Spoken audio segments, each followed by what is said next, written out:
महोदय, मैं प्रस्ताव करता हूं कि दंड प्रक्रिया संबंधी विधि का समेकन और संशोधन करने के लिए विधेयक को पुनर्स्थापित करने की अनुमति दी जाए। माननीय महोदय, मैं प्रस्ताव करता हूं कि निष्पक्ष विचारणा के लिए साक्ष्य के साधारण नियमों के समेकित करने के और सिद्धांतों का उपबंध करने के लिए विधेयक को पूर्व प्रस्तापित करने का अनुमति दी जाए। एक मिनट माननीय गृह मंत्री जी। प्रश्न ये कि विधेयक को पूर्व प्रस्तावित करने की अनुमति प्रदान की जाए। जो सदस्य इसके पक्ष में हाँ कहें, जो सदस्य विरोध में ना कहें। मेरे विचार में निर्णय हाँ वालों के पक्ष में, हाँ वालों के पक्ष में। माननीय मंत्री द्वारा विधेयक को पूर्व स्थापित किया। अध्यक्ष महोदय, जिस प्रकार से 12B सारे सांसदों को निलंबन कर रहे हैं, महोदय, इसके कारण मैं प्रस्ताव करता हूं कि अपराधों और शास्तियों से संबंधित उपबंधों का समेकन और संशोधन तथा उससे संबंध या उससे आनुषंगिक विषयों को उपबंध करने के लिए विधेयक को पुनर्स्थापित करने की अनुमति दी जाए। प्रश्न है कि विधेयक को पूर्व स्थापित करने की अनुमति प्रदान की जाए। जो सदस्य इसके पक्ष में हाँ कहें, जो सदस्य विरोध ना कहें। मेरे विचार में निर्णय हाँ वालों के पक्ष में, हाँ वालों के पक्ष में। माननीय मंत्री जी विधेयक। माननीय मंत्री जी कुछ कहना चाहते हैं इस पे? हाँ। सभापति महोदय, माननीय अध्यक्ष जी, सबसे पहले तो आज 18 साल की उम्र में देश के लिए बलिदान देने वाले महान क्रांतिकारी खुदीराम बोस की पुण्यतिथि है। मैं पूरे सदन के सामने शीश झुकाकर उनको नमन करना चाहता हूं और उनकी स्मृति से प्रेरित होकर युगों युगों के लिए जो युवा देश के लिए काम करेंगे, वो सब के लिए महान क्रांतिकारी खुदीराम बोस जी का जीवन प्रेरणा के स्रोत हमेशा के लिए रहेगा, इसका मुझे विश्वास है। माननीय अध्यक्ष जी, आज का ऐतिहासिक दिवस है। आज के ही दिन दादरा नगर हवेली का भारतीय संघ में विलय हुआ था और भारतीय संघ एक प्रकार से संपूर्ण राष्ट्र बना था। माननीय अध्यक्ष जी, आज जब मैं ये 3 विधेयक लेकर आया हूं, उस वक्त आजादी के अमृत महोत्सव का समापन हो रहा है और आजादी के अमृत काल की शुरुआत होने का समय है। 15 अगस्त से आजादी का अमृत महोत्सव समाप्त होगा और 16 अगस्त से आजादी की 75 साल से 100 साल की यात्रा की शुरुआत होगी, जो निश्चित रूप से महान भारत की रचना करेगी। प्रधानमंत्री नरेंद्र मोदी जी ने इस देश के सामने गत 15 अगस्त को लाल किले की प्राचीर से अपना उद्बोधन देते हुए 5 प्रणों को देश की जनता के सामने रखा था। माननीय अध्यक्ष जी, ये 5 प्रण में से एक प्रण था कि हम गुलामी की सभी निशानियों को हम समाप्त कर देंगे, हमारे मन से वो बोझ को दूर करेंगे। माननीय अध्यक्ष जी, आज मैं जो 3 विधेयक एक साथ लेकर आया हूं, वो तीनों विधेयक एक प्रकार से मोदी जी ने जो 5 प्रण लिए हैं, उसमें से एक प्रण की अनुपालना करने वाले हैं। माननीय अध्यक्ष जी, ये तीनों विधेयक दंड विधान प्रक्रिया, क्रिमिनल जस्टिस सिस्टम को बेसिक कानून, इसके लिए मूलभूत कानून ये 3 विधेयकों के अंदर है।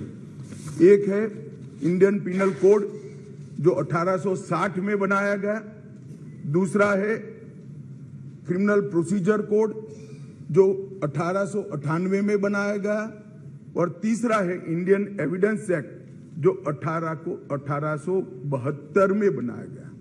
1860, 1898 और 1872 में अंग्रेजों द्वारा बनाए गए, अंग्रेजों की संसद के द्वारा पारित किए गए ये तीनों कानूनों को समाप्त कर आज हम तीनों नए कानून पुरस्कृत करने के लिए मैं आया हूं।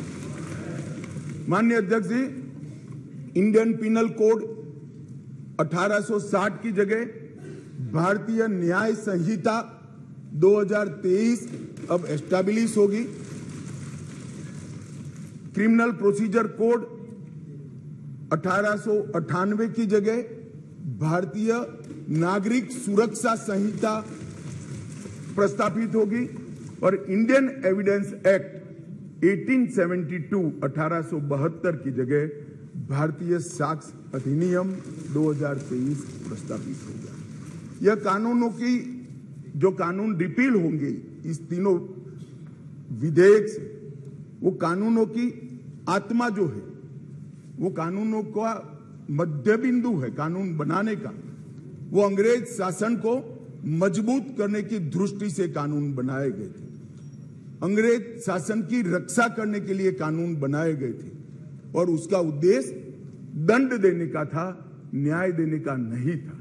ये दोनों मूलभूत चीजों पर हम परिवर्तन करने जाएंगे। ये तीनों कानूनों को रिप्लेस कर इनकी जगह जो 3 नए कानून बनेंगे उनकी आत्मा होगी भारत के नागरिकों को संविधान प्रदत्त सारे अधिकार जो मिले हैं इसकी सुरक्षा।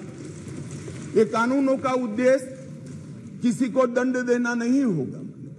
इन कानूनों का उद्देश्य सबको न्याय देना होगा और न्याय देने की प्रक्रिया में, ये न्याय देने की प्रक्रिया में दंड वही होगा जहां अपराध रोकने का बोध खड़ा करने की जरूरत है।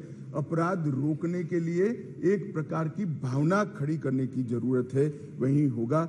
और मैं ये तीनों कानूनों को आगे मैं बताता हूं, बड़े ध्यान से इस प्रक्रिया में मैं इन्वॉल्व रहा हूं।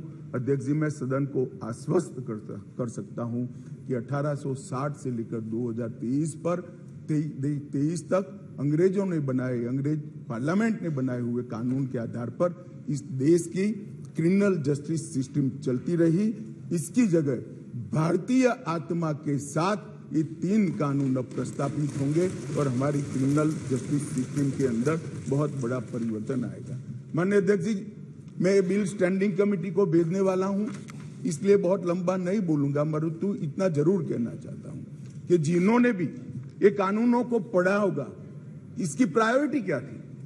मानवीय की हत्या से या महिला के साथ दुराचार से बड़ा कोई कानून अपराध नहीं हो सकता, तो इसको 302 नंबर पर स्थान दिया गया। इसके पहले क्या था? राजद्रोह था। इसके पहले क्या था? खजाने की लूट थी। इसके पहले क्या था? शासन के अधिकारी पर हमला था। ये जो अप्रोच है, ये अप्रोच को हम बदल रहे हैं। सबसे पहला चैप्टर इसमें आएगा महिलाओं और बालकों के साथ अपराध। दूसरा चैप्टर आएगा मानव वध और मानव शरीर के साथ जो अपराध होते हैं उसका आएगा। तो हमने शासन की जगह नागरिक को केंद्र में लाने का एक बहुत बड़ा सैद्धांतिक निर्णय कर हम ये कानून लेकर आए हैं। मान्यवर, इस कानून को बनाने के लिए बहुत लंबी प्रक्रिया हमने की है। मोदी जी ने 2019 में ही हम सबका मार्गदर्शन किया था कि अंग्रेजों ने बनाए हुए जितने भी कानून जिस विभाग में है, सभी कानून पर पर्याप्त चर्चा विचारणा और सोच विचार कर इसको आज के समय के अनुरूप और भारतीय समाज के हित में बनाना चाहिए। वहीं से ये प्रक्रिया माननीय अध्यक्ष जी चालू हुई। ढेर सारी कंसल्टेशन की प्रक्रिया इसके लिए हुई है। मान्यवर, मैं आपको बताना चाहता हूं, हर जगह पे व्यापक कंसल्टेशन किया गया है। मैंने अगस्त 2019 में ही देश के सारे हाईकोर्ट चीफ जस्टिस को पत्र लिखा था, सर्वोच्च अदालत के सारे न्यायाधीशों को लिखा था, देश की सारी लॉ यूनिवर्सिटी को पत्र लिखा था। 2020 में थोड़ी बेस बनने के बाद सारे सांसदों को लिखा, सारे मुख्यमंत्रियों को लिखा, सारे राज्यपालों को लिखा, संघ शासित प्रदेश के प्रशासकों को लिखा और ढेर सारे कंसल्टेशन के बाद ये प्रक्रिया आज कानून बनने में सफल हुई है। माननीय अध्यक्ष जी, इसका मुझे बहुत बड़ा संतोष है कि बेज बरुआ समिति, विश्वनाथन समिति, मलिमत समिति, माधव मेनन समिति और गृह मामलों की स्थायी संसदीय समिति 2011, 2005, 2006 इसकी रिपोर्ट 111वीं, 110वीं, 146वीं ये सारी रिपोर्टों का बृहद संकलन कर सभी राज्यपालों, मुख्यमंत्रियों, सभी विधायकों, सभी सांसद और सभी न्यायाधीशों से, हाई कोर्ट से, सुप्रीम कोर्ट से और लॉ यूनिवर्सिटी से आए हुए सारे प्रस्तावों को, सारे सुझावों को कंसीडर कर लाइन बाय लाइन इसको पढ़कर ये विधेयक लेकर मैं आज सदन के सामने उपस्थित हुआ हूं। माननीय अध्यक्ष जी, 18 राज्यों, 6 संघ शासित प्रदेश, भारत की सुप्रीम कोर्ट, 16 हाई कोर्ट, 5 न्यायिक एकेडमी, 22 विधि विश्वविद्यालय, 142 सांसद और लगभग 270 विधायकों ने इसमें सुझाव दिए हैं। जनता के भी बहुत सारे सुझाव आए हैं जिसको कंसिडर किया गया। माननीय अध्यक्ष जी, 4 साल तक इस पर गहन विचार विमर्श हुआ है। मैं जिसमें उपस्थित हूं ऐसी 158 बैठकें हमने रिकॉर्ड पर करी है। माननीय अध्यक्ष जी, बाय लाइन इसको हमने पढ़ा है। मान्यवर, भारतीय नागरिक सुरक्षा संहिता जो सीआरपीसी को रिप्लेस करेगी, इसमें अब 533 धाराएं बचेगी, 160 धाराओं को बदल दिया गया है, 9 धाराएं नई जोड़ी गई है और 9 धाराओं को निरस्त किया गया है। भारतीय न्याय संहिता जो आईपीसी को रिप्लेस करेगी, इसमें अब पहले 511 धाराएं थी, इसकी जगह 356 धाराएं होगी, 175 धाराओं में बदलाव हुआ है, 8 नई धाराएं जोड़ी गई है और 22 धाराएं निरस्त कर दी गई है। भारतीय साक्ष्य अधिनियम जो एविडेंस एक्ट को रिप्लेस करेगा, इसमें 170 धाराएं होगी, पहले 167 थी, 23 धाराओं में बदलाव किया है, 1 धारा नई जोड़ी गई है और 5 धाराएं निरस्त की है। मान्यवर, मैं सदन को बताना चाहता हूं, ये तीनों कानूनों में गुलामियों की निशानी से भरे हुए कानून। सबसे पहले तो इसको ब्रिटेन की पार्लियामेंट ने पारित किया था, हमने अडॉप्ट किया था, यहीं से शुरुआत होती। परंतु इसके अलावा आज भी जो कानून आज इससे निरस्त होंगे, जब सदन पारित करेगा तब वो कानूनों के अंदर कुछ शब्द थे मैं जरूर कहना चाहता हूं, जिससे हमें मालूम पड़ेगा कि 75 साल तक हम किस कानूनों के आधार पर क्रिमिनल जस्टिस सिस्टम को चलाए हैं। पार्लियामेंट ऑफ यूनाइटेड किंगडम का जिक्र है, प्रोविंशियल एक्ट का जिक्र है, notification by the crown representative का जिक्र है, लंदन गैजेट का जिक्र है, ज्यूरी और बैरिस्टर का जिक्र है जो हमारे यहाँ कब के चले गए, लाहौर गवर्नमेंट का जिक्र है, कॉमनवेल्थ के प्रस्तावों का जिक्र है, United kingdom of great Britain and Ireland parliament का जिक्र है, हर मेजेस्टी और बाय द प्रिवी काउंसिल, ऐसे हर जगह रेफरेंस दिए हुए हैं। Copies and extracts content in the London gadget, इसके आधार पर एक कानून को बनाया गया है। Possession of the British crown, इसका भी जिक्र आज भी है। Court of justice in England, इसका भी जिक्र 33 से ज्यादा जगहों पे है।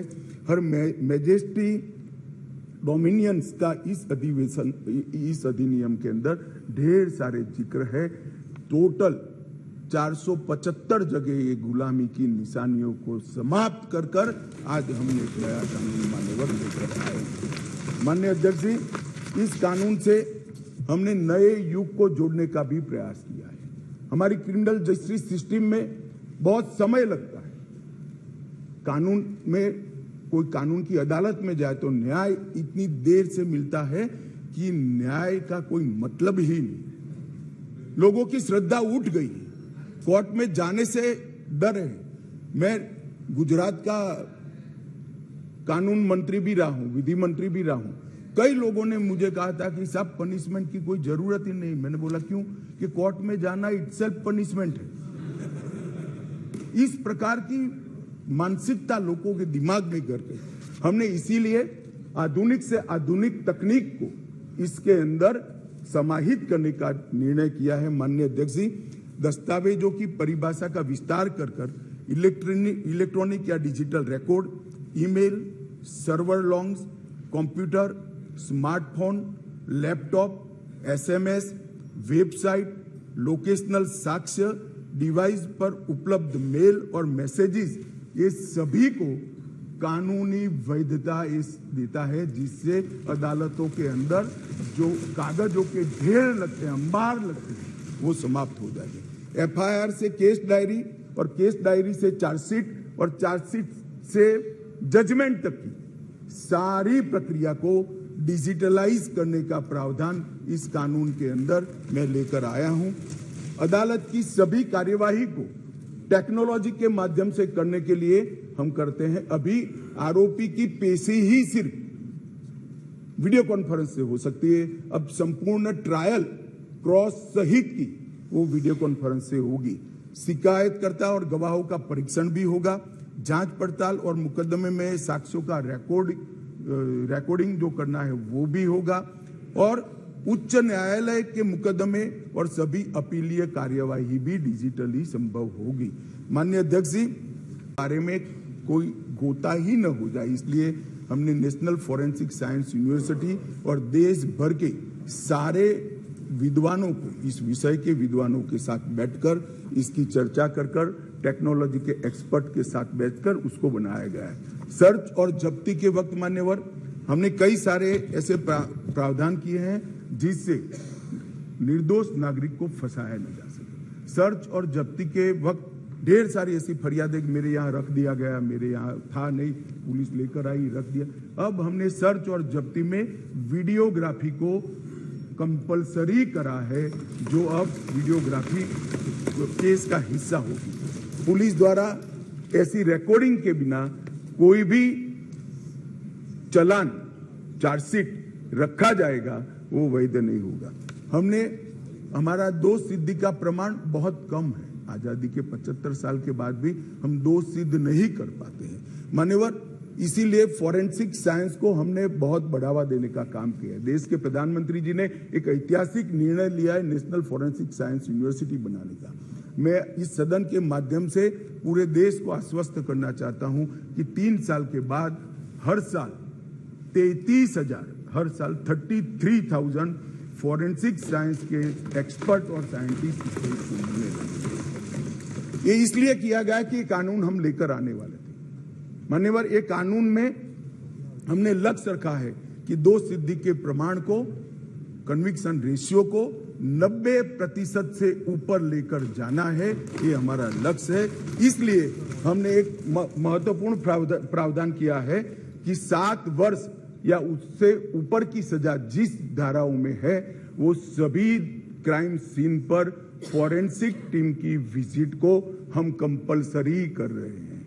और मान्यवर, इसके माध्यम से एक वैज्ञानिक साक्ष्य, एक साइंटिफिक एविडेंस पुलिस के पास होगा, जिसमें कोर्ट में दोषियों को बरी होने की संभावना बहुत कम हो जाएगी। माननीय, ये दोनों चीजें हैं। इसमें एक ऐसा सवाल कुछ एक्सपर्ट्स ने बताया था कि ये इसके लिए शायद देश अभी तैयार नहीं है। ये कानून में हमने ये भी प्रोविजन रखा है कि इलेक्ट्रॉनिक तरीके से केस चलाने के लिए कोर्ट, जिला, राज्य, ये सभी प्रकार के नोटिफिकेशन निकलने के बाद ही वो अप्लाई होगा। मानो एक कोर्ट किसी राज्य ने तैयार कर दी तो वो कोर्ट नोटिफाइड कर सकते हैं। एक जिला जब हो जाएगा तो वो जिला नोटिफाइड कर सकते हैं। एक क्षेत्र हो जाएगा तो क्षेत्र। अंततोगत्वा 27 के पहले पूरे देश की सभी कोर्टों को हम कंप्यूटराइज करके इसी प्रकार से मोबाइल फोरेंसिक वान का भी हमने एडवांस में अनुभव कर लिया है मान्यवर। आज मैं आपको बता सकता हूं कि दिल्ली के अंदर 7 साल से ऊपर की किसी भी गुनाह होता है, सजा का जिसमें प्रावधान हो ऐसा कोई भी गुना होता है तो एफएसएल की टीम इसको विजिट करती है। ये सफल प्रयोग हमने दिल्ली के अंदर कर दिया है। बेंगलुरु में अब सरकार बदल गई, भगवान जाने क्या होगा, मगर हमारी सरकार थी तब बेंगलुरु में भी इस प्रयोग की शुरुआत की थी। इसके लिए हमने मोबाइल एफएसएल के कंसेप्ट को लॉन्च किया है और सफल कंसेप्ट है मान्यवर। हर जिले में 3 मोबाइल एफएसएल घूमती रहेगी और गुना के जगह पे जाएगी। नागरिकों की सुविधा सुनिश्चित करने के लिए जीरो एफआईआर को पहली बार आजादी के 75 साल के बाद हम स्थान गुना कहीं पर भी हुआ, किसी भी थाने का हो, आप हिमालय की चोटी से भी उसको रजिस्टर कर सकते हैं और कन्याकुमारी के सागर के किनारे गुना रजिस्टर होने के बाद 15 दिन में कंसर्न थाने को भेजना होगा। एफआईआर का प्रावधान हम पहली बार जोड़ रहे हैं। हर जिले में और हर थाने में एक ऐसा पुलिस अधिकारी नामित किया जाएगा जिसके परिवारजनों में गिरफ्तारी हुई है। इसको अधिकृत सर्टिफिकेट देना पड़ेगा कि आपके परिजन हमारी कस्टडी में है और इसके लिए अब हम रिस्पॉन्सिबल। कई बार पकड़कर पुलिस 4 दिन तक कोई जवाब नहीं देती है मान्यवर, और वहां पर उनको कोर्ट में जाना है और इसकी जगह अब वो ऑनलाइन भी सूचना देनी पड़ेगी और व्यक्तिगत सूचना भी देनी पड़ेगी। यौन हिंसा के मामले में पीड़िता का बयान कंपलसरी कर दिया गया है और यौन उत्पीड़न के मामले में बयान का वीडियो रिकॉर्डिंग भी अब कंपलसरी कर दिया है। मान्यवर, पुलिस को 90 दिन में जिसने फरियाद की है इसका स्टेटस देना हमने कंपलसरी कर दिया है। 90 दिन में उसका स्टेटस देना पड़ेगा और हर 15 दिन में फरियादी को अपना स्टेटस भेजना पड़ेगा। 7 वर्ष या उससे अधिक के कारावास का केस अगर विड्रॉ करना है तो पीड़ित को सुने बगैर कोई भी सरकार इसको विड्रॉ नहीं कर पाएगी।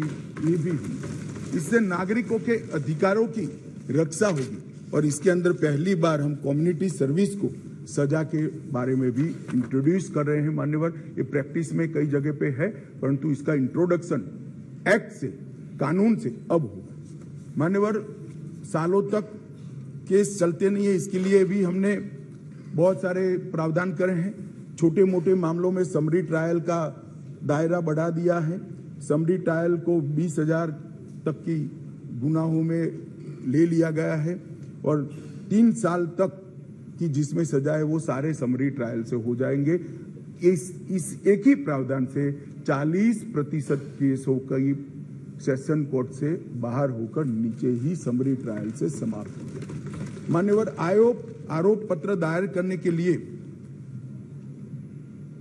पुलिस अधिकारी आगे की जांच चालू है, आगे की जांच चालू है, आगे की जांच 6-6 साल अब नहीं कर पाएंगे। हमने तय कर दिया है कि 90 दिन में आरोप पत्र दायर करना ही पड़ेगा और कोर्ट भी उनको और 90 दिन की परिस्थिति देखकर परमिशन दे सकती है। 180 दिन में आपको जांच समाप्त कर ट्रायल के लिए भेज देना पड़ेगा। इससे बहुत बड़ा फर्क होगा। वारंट के मामले में भी हमने काफी सारे बदलाव किए हैं। आरोपी व्यक्ति को आरोप तय करने की नोटिस 60 ही दिन में देने के लिए अब कोर्ट बाध्य हो जाएगी। कोर्ट ने चार्ज फ्रेमिंग 60 दिन से ज्यादा लंबा नहीं कर सकती। बहस पूरी होने के बाद 30 दिन में मान्यवर न्यायाधीश ने अपना फैसला देना पड़ेगा। 3-3 साल तक फैसला पेंडिंग नहीं रखा। कई सारे जज ऐसे पूरी सुनवाई कर देते थे और फिर बाद में ट्रांसफर हो जाती थी या रिटायर्ड कर जाते थे और ट्रायल फिर से चलती। अब ऐसा नहीं होगा। 30 दिन के अंदर ही फैसला देना पड़ेगा। इसको भी हमने, और फैसले को 7 दिन के अंदर ऑनलाइन उपलब्ध कराना पड़ेगा जिससे इस पर अपील की कार्यवाही मान्यवर हो जाए। सिविल सर्वेंट के विरुद्ध कोई फरियाद होती थी, पुलिस ऑफिसरों के विरुद्ध कोई फरियाद होती थी तो एक प्रावधान है जिसे उनको सुरक्षा मिली हुई सरकार की परमिशन के बगैर इनका संज्ञान या तो चार्जशीट या ट्रायल शुरू नहीं हो सकती। मान्यवर, सालों तक कोई परमिशन आती ही नहीं थी और उसके कारण सिविल सर्वेंट के साथ साथ बाकी लोग भी डिले ट्रायल को एंजॉय करते थे। हमने तय कर दिया है कि 120 दिन में सरकार हाँ या ना कह दे, वरना डीम्ड परमिशन माना जाएगा और ट्रायल को फिक्स करेगा। मान्यवर, एक बहुत बड़ा दिक्कत मैंने देखा है कि एसपी के नाते किसी ने एक केस जांच किया है तो डीजीपी या तो रिटायर्ड होने के बाद वो केस चलने पर आता है और उनको गवाही देने जाना है। हमने ये प्रक्रिया के अंदर आमूल चूर परिवर्तन किया है कि जो एसपी अभी नौकरी कर रहा है वो ही फाइल देखकर गवाही देगा, जो पहले था उसको आने की जरूरत नहीं। माननीय, बहुत बड़ा क्रांतिकारी बदलाव। इसके कारण इतना देर होती, इतनी देर होती। आज हमने बारीकी से ट्रायल किस चीज के कारण लेट होती है इसका अभ्यास किया है। सबसे ज्यादा डेट अगर लगे तो यही कि भैया वो तो डीजीपी हो गए, डीजीपी साहब को समय नहीं होगा, तहसील में कैसे आएंगे, जब उनकी विजिट है तो 1.5 साल तक गवाही नहीं होती। मगर अब कोई डीजीपी साहब या तो रिटायर्ड बाबू को बुलाने की जरूरत नहीं, वहां जो एसपी है वो फाइल देखकर, और वो डीजीपी साहब को कुछ याद भी नहीं है, उन्होंने भी फाइल देखकर ही कोर्ट को असिस्ट करना है, मगर ये नहीं होता था। अब हमने ये कर दिया है। घोषित अपराधियों की संपत्ति की कुर्की का भी ये है नहीं, वरना यूपीए वालों को बहुत दिक्कत आती इस प्रावधान से। घोषित अपराधियों की संपत्ति की कुर्की का भी हम प्रावधान मान्यवर इसमें लेंगे। संगठित अपराध के लिए एक नया प्रावधान हम इसके अंदर जोड़ रहे हैं, जो अंतरराज्य गैंग और संगठित अपराध है, इसके विरुद्ध एक अलग प्रकार की कठोर सजा का प्रावधान। महिलाओं के प्रति अपराध और सामाजिक समस्याओं के निपटान के लिए भी हमने ढेर सारे किए हैं। शादी, रोजगार, पदोन्नति के झूठे वादे और गलत पहचान प्रकट कर जो यौन संबंध बनाते थे, उसको अपराध की श्रेणी में पहली बार नरेंद्र मोदी सरकार लाए। गैंग रेप के सभी मामलों में 20 साल की सजा या आजीवन कारावास का प्रावधान किया है, जो आज नहीं है। 18 वर्ष से कम आयु की बच्चियों के मामले में मृत्यु दंड का भी प्रावधान। मान्यवर, मॉब लिंचिंग का बड़ा शोर मचा है, हमने उसको केयरफुली करा है। मॉब लिंचिंग के लिए भी 7 साल आजीवन कारावास और मृत्युदंड तीनों का प्रोविजन कर हम प्रावधान मान्यवर लाए। स्नेचिंग के लिए चाहे मोबाइल का हो चाहे महिलाओं की चेन का हो, कोई प्रावधान नहीं था। बहुत सारे लोग छूट जाते थे क्योंकि वो चोरी भी नहीं होती थी, स्नेचिंग का प्रावधान भी नहीं था। अब स्नेचिंग का भी प्रावधान ले मान्यवर। एक 324, इसमें गंभीर चोट के कारण निष्क्रियता की स्थिति हो जाती थी, मानो कोई अपाहिज हो गया, ब्रेन डेड हो गया, मृत्यु नहीं हुई, पूरा पैर कट गया, हाथ कट गया, तो भी 7 साल की सजा थी। और किसी को थोड़ा लगा, रिपेयर होकर 1 सप्ताह में अस्पताल से बाहर आ गया, तो भी 7 साल। हमने दोनों को अलग कर दिया। हमेशा के लिए अपंगता अगर आती है या ब्रेन डेड होता है तो इसकी सजा को 10 साल या तो आजीवन कारावास में बदलना। बच्चों द्वारा अपराध करने वाले व्यक्ति के लिए, बच्चों के साथ अपराध करने वाले व्यक्ति के लिए सजा को बढ़ाया गया है, 7 से 10 साल किया गया है। पहले जुर्माना काफी कम था, अनेक प्रोविजन में जुर्माने को बढ़ाने का भी काम किया है। मान्यवर,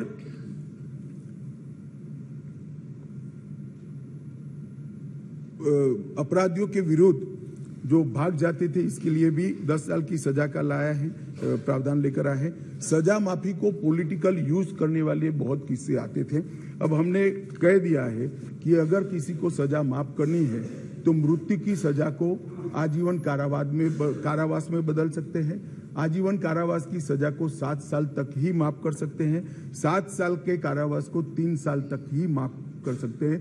किसी भी गुनहगार को, अभी बिहार में कुछ मामले आए हैं सामने, इसी प्रकार से राजनीतिक रसूख वाले लोगों को छोड़ा नहीं जाएगा, उनको भी सजा मिलेगी। इसका भी प्रावधान मान्यवर हम लेकर आए हैं। मान्यवर, राजद्रोह पर ये अंग्रेजों ने अपने शासन को बचाने के लिए एक कानून बना था। मैं इस सदन को कहना चाहता हूं, एक ऐतिहासिक निर्णय इस सरकार ने किया है। राजद्रोह को कंप्लीटली हम रिपील कर रहे हैं, कंप्लीटली। यहां लोकतंत्र, सबको बोलने का अधिकार है, राजद्रोह को हम कंप्लीटली रिपील करें मान्यवर।